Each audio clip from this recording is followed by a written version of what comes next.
السلام علیکم ورحمۃ اللہ وبرکاتہ۔ ان الحمد للہ نحمده ونستعینه ونستغفره ونؤمن به ونتوکل علیہ ونعوذ باللہ من شرور انفسنا ومن سيئات أعمالنا من يهده الله فلا مضل له ومن يضلله فلا هادي له وأشهد أن لا إله إلا الله وحده لا شريك له وأشهد أن محمدا عبده ورسوله اللهم صل على محمد وعلى آل محمد كما صليت على إبراهيم وعلى آل إبراهيم إنك حميد مجيد اللهم بارك على محمد وعلى آل محمد كما باركت على إبراهيم وعلى آل إبراهيم إنك حميد مجيد أما بعد فإن خير الحديث كتاب الله وخير الهدي هدي محمد صلى الله عليه وسلم وشر الأمور محدثاتها وكل محدثة بدعة وكل بدعة ضلالة وكل ضلالة في النار أعوذ بالله من الشيطان الرجيم بسم الله الرحمن الرحيم يا أيها الناس اتقوا ربكم الذي خلقكم من نفس واحدة وخلق منها زوجها وبث منهما رجالا كثيرا ونساء واتقوا الله الذي تساءلون به والأرحام إن الله كان عليكم رقيبا يا أيها الذين آمنوا اتقوا الله وقولوا قولا سديدا يصلح لكم أعمالكم ويغفر لكم ذنوبكم ومن يطع الله ورسوله فقد فاز فوزا عظيما صدق اللہ العظیم۔ ہر قسم کی تعریفات تمہیدات اللہ رب العالمین کے لیے ہے، جو خالق ہے، جو مالک ہے، مشکل کشا ہے، پروردگار ہے، جس نے مجھے بھی اور آپ احباب کو یہ توفیق دی کہ ہم رمضان المبارک کا پہلا خطبہ جمعہ سننے کے لیے تشریف لائے۔ دعا ہے کہ اللہ رب العالمین ہم سب کی اس عبادت کو قبول فرمائے۔ درود و سلام ہو اللہ کے نبی جناب محمد رسول اللہ صلی اللہ علیہ وآلہ وسلم کی ذات مبارکہ پر، جنہوں نے ساری زندگی انسانیت کی بہتری کے لیے بسر کی، ہمیشہ لوگوں کو خیر اور بھلائی کے کاموں کی ترغیب دلائی، جہنم سے بچانے کی کوشش کی، بلکہ حق ادا کر دیا۔ حدیث میں آتا ہے کہ تم لوگ آگ کی طرف جاتے ہو، میں تمہیں پکڑ پکڑ کر آگ سے بچانے کی کوشش کرتا ہوں۔ تو ساری زندگی اللہ کے نبی صلی اللہ علیہ وسلم کی انسانوں کو اللہ کے ساتھ اپنے تعلق کو بہتر کرنے میں گزری۔ آپ کی پوری زندگی اٹھا کر دیکھیے، سیرت کا مطالعہ کیجیے، آپ کی راتوں کے لمبے قیام کرنا، پاؤں کا سوج جانا،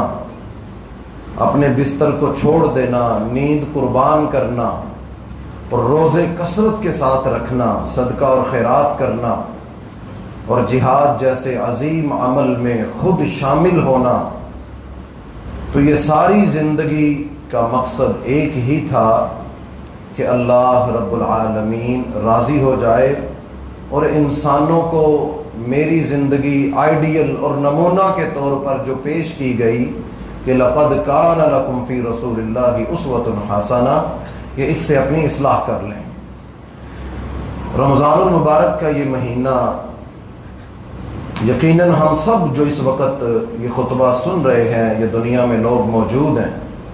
ہم وہ خوش نصیب لوگ ہیں جن کو اللہ تعالیٰ نے یہ مہینہ عطا کر دیا۔ جو قبروں میں چلے گئے، فوت ہو گئے، وہ اس نیکی سے، اس مہینے سے محروم ہو گئے۔ تو ہماری زندگی میں یہ موقع آیا ہے تو ہم کیوں نہ اس کو اس طرح گزاریں جس طرح اللہ کے نبی صلی اللہ علیہ وسلم گزارا کرتے تھے۔ گزشتہ خطبہ جمعہ میں ہم نے بڑی مثالیں دے دے کر شوق عبادت پر کہ ہمیں رمضان کے لیے تیار ہونا چاہیے، ذہنی طور پر اپنے آپ کو، اپنے گھر والوں کو، اور ہمیں بھی پلاننگ کرنی چاہیے کہ ہم رمضان کا مہینہ کیسے گزاریں گے۔ پہلا عشرہ بڑی جلدی سے گزر گیا، آج ہم چھٹے رمضان میں پہنچ چکے ہیں، تو وقت کا پتہ نہیں چلے گا، یہ مہینہ گزر جائے گا۔ رسول اللہ صلی اللہ علیہ وسلم نے فرمایا خوش نصیب ہیں وہ لوگ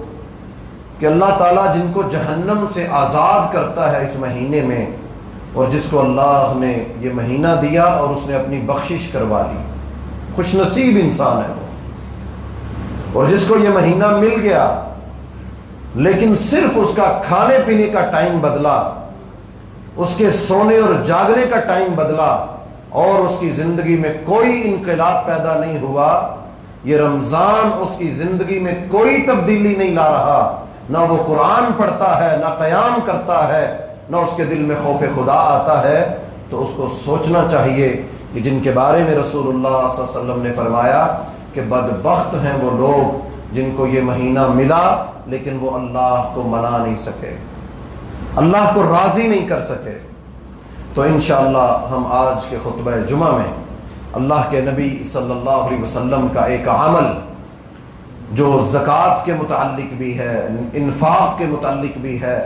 خرچ کرنے کے متعلق بھی ہے، اور رمضان کے ساتھ بڑا گہرا تعلق ہے، انشاءاللہ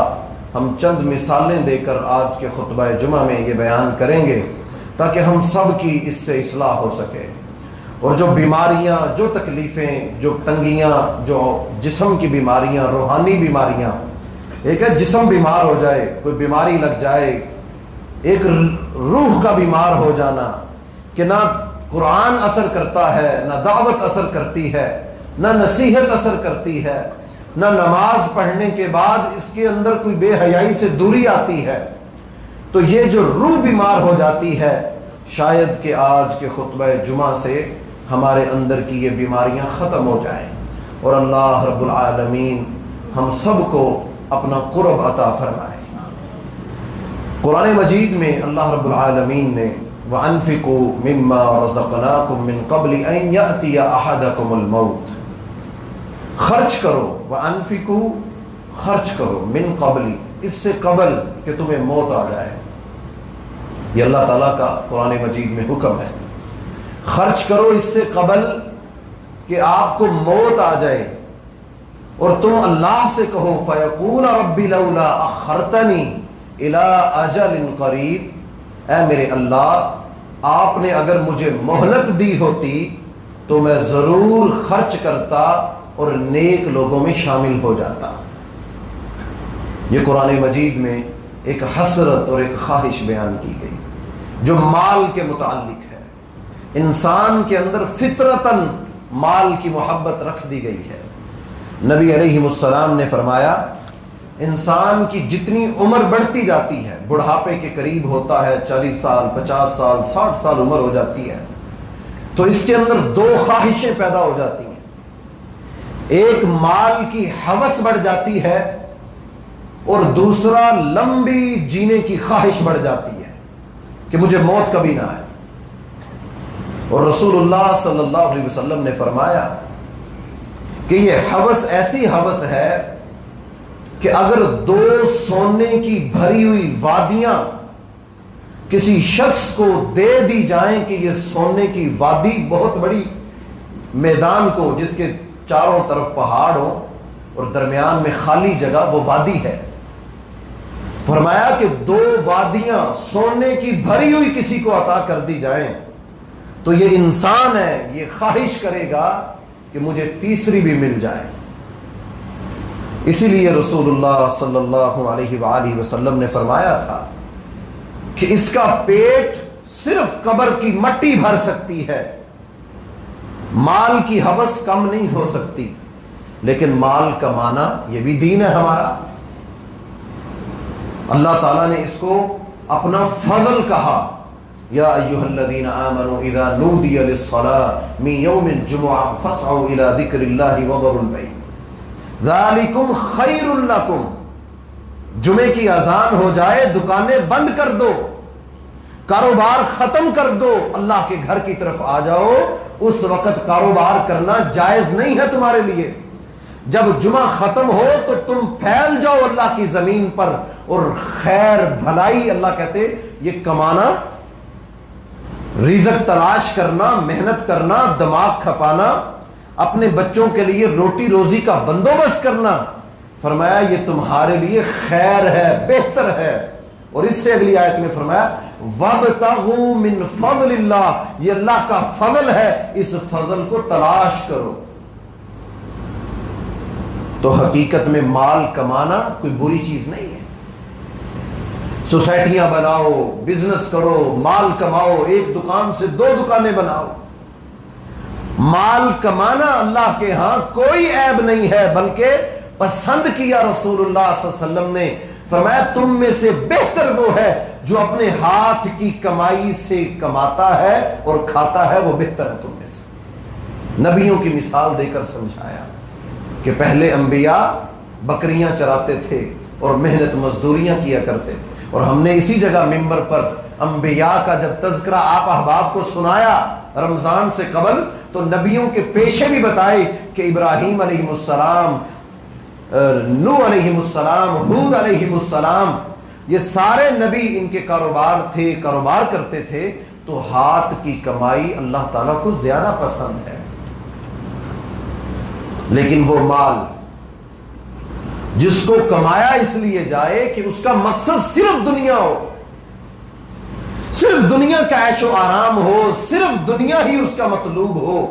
اس مال کے اندر کسی کا حق نہیں ہے، نہ اللہ کا حق ہے، نہ غریبوں کا، نہ یتیموں کا، نہ مسکینوں کا، نہ جہاد کا، نہ لوگوں کی ضروریات کا، اس کا مال اسی کا ہے۔ اور اسی طرح الحاکم التکاثر حتی زرتم المقابر، اللہ تعالیٰ قرآن مجید میں کہتے ہیں کچھ لوگوں کی مثال ایسی ہے کہ ساری زندگی وہ اتنا کھپتے ہیں، اتنا بھاگتے ہیں مال کے پیچھے، حتی زرتم المقابر، کماتے کماتے قبر میں چلے جاتے ہیں، ان کو کچھ حاصل نہیں ہوتا۔ تو آج ہم انشاءاللہ اس خطبہ جمعہ میں اپنے مال کو اللہ کے لیے، کہ یہ مال اللہ کا ہے اور اللہ کے لیے ہم نے اس کو کیسے بنانا ہے تاکہ یہ برکتیں ہمیں دے سکے، تاکہ نفع دے سکے، تاکہ ذہنی سکون دے سکے۔ رسول اللہ صلی اللہ علیہ وآلہ وسلم نے صدقے کی بڑی فضیلت بیان کی۔ آپ صلی اللہ علیہ وسلم نے فرمایا قیامت کے دن کوئی سایہ نہیں ہوگا زمین پر، پوری زمین چٹیل میدان ہوگی، سایہ نہیں ہوگا۔ آج بلڈنگیں، عمارتیں، گرمی کی تپش ہو تو ہم سائے میں چلے جاتے ہیں، قیامت کے دن کوئی سایہ نہیں ہوگا سوائے اللہ رب العالمین کے عرش کے سوا، کوئی سایہ نہیں ہوگا۔ فرمایا جو دنیا میں صدقہ کرتا ہے، صدقے کا مطلب کیا ہے؟ اللہ کا قرب حاصل کرنا۔ مال کس لیے دینا؟ کہ یہ جو میں دے رہا ہوں، دینے کا مقصد دنیا کی جاہ و جلال اور سخی کہلوانا نہیں کہ میرے گھر کے باہر بڑی لمبی قطاریں ہیں، حاجی صاحب مسجد سے نکلتے ہیں تو خواتین اور عورتوں کا ایک تانتا بن جاتا ہے، یہ مقصد نہیں ہونا چاہیے۔ نبی علیہ السلام نے فرمایا قیامت کے دن کوئی سایہ نہیں ہوگا،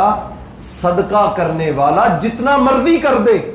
اللہ کے ہاں کوئی لمٹ مقرر نہیں ہے کہ لاکھوں میں خرچ کرے، جو جس کی حیثیت ہے اس کے مطابق جو کچھ اللہ نے اس کو دیا ہے اس میں سے بھی وہ اگر صدقہ کر دے، فرمایا قیامت کے دن یہ صدقہ اس کے لیے سائبان بن جائے گا، سایہ بن جائے گا، اس کو سایہ دے گا۔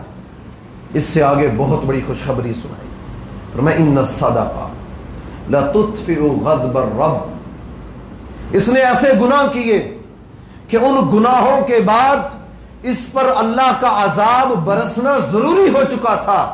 کہ یا اس کا ایکسیڈنٹ ہونا ہے، کوئی گھاٹا ہونا ہے، دکان جلنی ہے، کوئی بھی معاملہ اس کے ساتھ کہ اس کے مال میں گھاٹا آ سکتا ہے، کوئی آزمائش، کوئی بیماری اس کو لگ سکتی ہے۔ نبی علیہ السلام نے فرمایا اس صدقے میں اتنی طاقت ہے، ان الصدقہ، جو شخص صدقہ اس لیے کرتا ہے کہ مجھے اللہ کا قرب مل جائے، اللہ مجھ سے راضی ہو جائے،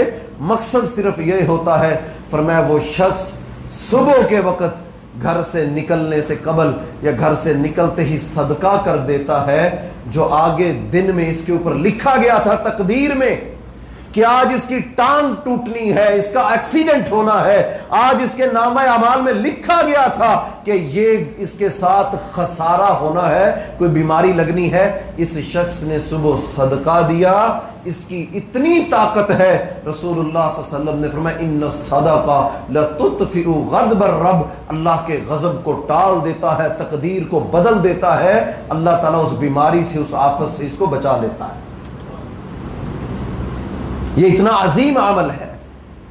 نبی علیہ السلام جا جا کر، صحابہ کرام کہتے ہیں عید کی نماز ہمیں نبی صلی اللہ علیہ وسلم نے پڑھائی، عید کی نماز، مردوں کو نصیحت کی صدقہ کرو، اللہ کی راہ میں خرچ کرو۔ صحابہ کرام کہتے ہیں ہم میں سے جس کے پاس جو کچھ ہوتا، حتیٰ کہ ہمارے اندر وہ لوگ بھی موجود تھے جن کے پاس کوئی بینک بیلنس نہیں تھا، گھر نہیں تھا، کچھ بھی نہیں تھا، صرف فضیلت سنی صدقے کی، مجلس سے اٹھے چلے گئے، ساری رات جا کر محنت مزدوری کرتے رہے، اور جو کچھ ملا اس میں سے لا کر اللہ کی راہ میں صدقہ کر دیتے تھے، جو کچھ ملتا تھا۔ تو نبی علیہ السلام عید کی نماز کے بعد عورتوں کی طرف بھی جاتے تھے، اسپیشل جاتے تھے۔ حضرت بلال بیان کرتے ہیں کہ اللہ کے نبی صلی اللہ علیہ وسلم عورتوں کی جماعت کے پاس جاتے اور جا کر ان کو نصیحت کرتے کہ میں نے کثرت دیکھی جہنم میں عورتوں کی، نافرمانیوں کی وجہ سے، ناشکریوں کی وجہ سے۔ اے عورتوں کی جماعت، میں تم کو نصیحت کرتا ہوں کہ صدقہ کرو اور اپنے آپ کو جہنم سے بچاؤ۔ آپ صلی اللہ علیہ وسلم نے فرمایا ایک کھجور کا ٹکڑا، مکمل کھجور نہیں، کتنے کی ہوگی ایک کھجور؟ فرمایا ایک کھجور کا ٹکڑا اگر وہ بھی کوئی صدقہ کر سکتا ہے تو وہ اللہ کی راہ میں کسی ضرورت مند کو دے کر اپنے آپ کو جہنم سے بچا لے۔ صدقہ جہنم سے بچنے کے لیے رسول اللہ صلی اللہ علیہ وسلم نے گواہی دی، جو صدقہ دیتا ہے اللہ اس کو جہنم سے بچا لیتا ہے، جو صدقہ دیتا ہے اللہ اس کو بیماریوں سے، آزمائشوں سے، مشکلات سے بچا لیتا ہے۔ ہمارے ہاں ہوتا یہ ہے جب کوئی بیماری لگ جاتی ہے پھر کہتا ہے جی بکرا صدقہ کر دو، فلاں چیز صدقہ کر دو تاکہ یہ بیمار، ہم پہلے ہی صدقے کی عادت ڈالیں خود کو تاکہ کوئی بیماری لگے ہی نہ، کوئی مشکل آزمائش آئے ہی نہ، چہ جائے کہ ہم پہلے کسی مصیبت میں پڑے، پھر ہم جب کوئی حالات نہ بچے پھر ہم صدقہ کرتے پھرے کہ جاؤ وہ 3000 4000 کا بکرا جو خود اپنے گھر میں لے جانا پسند نہیں کرتے، وہ صدقے کا نام پہ لوگوں کو جا کے دے آتے ہیں، وہ بھی پھر اسی طرح کے ہیں، وہ آگے سے بیچ دیتے ہیں۔ جس نیت سے دیا تھا اس کا رزلٹ بھی ویسا۔ جو خود پسند کرتے ہو وہ اللہ کی راہ میں پیش کرو، اس کی برکات اور ثمرات دیکھو۔ یہ رمضان کا مہینہ رسول اللہ صلی اللہ علیہ وسلم کے پاس جبریل ہر رات آتے، قرآن کا دور کرتے، اور صحابی ابو ہریرہ رضی اللہ تعالیٰ عنہ بیان کرتے ہیں کہ اللہ کے نبی صلی اللہ علیہ وسلم رمضان کے مہینے میں تیز آندھی سے بھی زیادہ صدقہ اور خیرات کیا کرتے تھے۔ یہ رمضان کا ایک عمل ہے جو آج کے خطبہ جمعہ میں ہم بتا رہے ہیں، سنا رہے ہیں۔ اس سے ہماری انشاءاللہ بڑی اصلاح ہوگی، ہمارے ذہن بدل جائیں۔ میں بڑے لوگوں کو جانتا ہوں جو خرچ کرتے ہیں اور اللہ تعالیٰ ان کو دیتا بھی ہے۔ سوچ کی بات ہے، جو شخص اپنی جیسی مرضی سوچ بنا لے، جو اللہ کے بارے میں گمان آپ کریں گے اپنے رب کو ویسا ہی پائیں گے، جو اللہ کے بارے میں سوچیں گے۔ تو نبی علیہ السلام نے فرمایا کہ دو لوگوں کو دیکھ کر رشک کیا کرو. رشک، حسد کرنا اسلام میں جائز نہیں ہے، اعمال کو برباد کر دیتا ہے. حسد یہ ہوتا ہے اے اللہ اس کے پاس جو ہے نا چھن جائے مجھے مل جائے، لیکن رشک کرنا کہ کاش یہ چیز میرے پاس بھی ہوتی، کاش یہ نعمت مجھے بھی مل جاتی. حسد میں یہ ہوتا ہے کہ اس کو کیوں مل گئی، مجھے مل جاتی. کہ حسد میں انسان اس کی بربادی کا سوچتا ہے. حقیقت میں رسول اللہ صلی اللہ علیہ وسلم نے فرمایا حسد کرنے والا اپنا گناہ کرتا ہے، اپنے اعمال کی فکر کرنی چاہیے. فرمایا دو لوگوں کو دیکھو تو ان پر رشک کیا کرو. فرمایا پہلا وہ شخص جس کو اللہ نے قرآن دیا ہے، وہ قیام کرتا ہے، قرآن اس کو آتا ہے، وہ مصلی پر کھڑا ہوتا ہے، لمبا قیام کرتا ہے، قرآن پڑھتا ہے. کسی کو دیکھو تو رشک کرو، کاش کہ میرا رب مجھے بھی اس طرح قرآن پڑھنے کی توفیق دیتا اور میں اللہ کے حضور کھڑا ہو کر اللہ کی کتاب، میرے بچے بھی ایسے قرآن پڑھتے. فرمایا یہ اپنے اندر رشک کیا کرو کسی کو قرآن پڑھتے دیکھو. دوسرا فرمایا کہ مال والے کو دیکھو، کوئی ایسا مالدار جس کو اللہ نے عطا کیا جو اس کا اپنا نہیں ہے. ہم سب اس زمین پر جب پیدا کیے گئے تو بغیر کپڑوں کے کچھ بھی نہیں تھا ہمارے پاس، اور یہ ہمارا ہے بھی نہیں. الذین ينفقون اموالهم، اللہ کہتے جو ہم نے ان کو مال دیا، اللہ کہتے یہ ان کی اپنی کمائیاں نہیں ہیں. ایک تھا اس زمین پر جس نے یہ کہا تھا، موسیٰ علیہ السلام گئے، جا کر اس کو سمجھایا کہ یہ اللہ نے تمہیں اتنی نعمتیں دی، تمہارے خزانے ہیں، ایک بڑی جماعت تمہارے خزانے اٹھاتی ہے تو تم اللہ کا شکر ادا کرو. وہ کہنے لگا موسیٰ کون اللہ؟ یہ تو میری اپنی محنت، میرا اپنا دماغ، میرا اپنا ویژن، میری سوچ، میری پلاننگ، میں نے اپنے بلبوتے پر یہ کمایا ہے. اللہ تعالیٰ نے فرمایا اے موسیٰ تم آ جاؤ، اس کے مال نے اس کو انما یا ایھا الذین آمنوا لا تلہکم اموالکم ولا اولادکم، اے وہ لوگوں جو ایمان لائے ہو، تمہارے مال اور تمہاری اولادیں تمہارے لیے فتنہ نہ بن جائیں کہ تمہارا مال ہی تمہیں جہنم میں لے جائے، ایسا نہ ہو جائے تمہارے لیے. کتنی بڑی بدبختی ہوگی کہ ایک انسان صبح سے رات تک کماتا ہے، محنت کرتا ہے، دماغ لڑاتا ہے اور کچھ آمدن سے گھر بھی چلاتا ہے، اچھی زندگی بسر کرتا ہے، لیکن یہ مال اس کے لیے نفع کی بجائے نقصان بن جائے، جنت کی بجائے جہنم میں لے جائے. تو اسی لیے رسول اللہ صلی اللہ علیہ وسلم نے فرمایا رشک کرو ایسے شخص پر جس کو اللہ نے مال دیا اور وہ اللہ کی راہ میں خرچ کرتا ہے.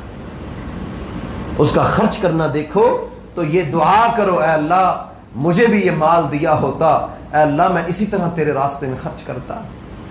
بڑے لوگ ہیں جن کے پاس کچھ نہیں تھا، اللہ نے ان کو دیا. کیا وہ رب اس بات پہ قادر نہیں کہ سب کو مالدار کر دے؟ وہ رب العالمین جو زمین و آسمانوں کا خالق و مالک ہے، جس کے ہاتھ میں سارے خزانے ہیں. وَفِي السَّمَاءِ رِزْقُكُمْ وَمَا تُوعَدُونَ، یہ رزق کا تعلق آسمانوں کے ساتھ ہے. بندوں کی پلاننگیں، بندوں کے سب کچھ منصوبے بیکار ہو جاتے ہیں، بڑی بڑی انویسٹمنٹیں بیکار ہو جاتی ہیں جب تک اللہ نہ چاہے اس بندے کو عطا کرنا. ہمارا تو یہ ایمان اور عقیدہ ہے کہ اگر اللہ نہ چاہے دینا تو ساری کائنات مل کے آ جائے تو اس کو دے نہیں سکتی، اور اگر اللہ دینے پہ آ جائے تو پڑھا لکھا کچھ بھی نہیں، میٹرک بھی نہیں کیا ہوتا، بات کرنے کی ڈھنگ نہیں ہوتی، لیکن اس کے ہاتھ میں اللہ ایسی خیر اور بھلائی رکھ دیتا ہے کہ جس چیز کو ہاتھ لگاتا ہے اللہ اس کو سونا بنا دیتے ہیں. تو یہ اللہ کی تقسیم ہے جس کو اللہ عطا کر دے. اللہ کے خزانوں میں کمی نہیں ہے، یہ یاد رکھیے. اللہ جس کو چاہے بے نیاز کر دے. حدیث میں آتا ہے ساری کائنات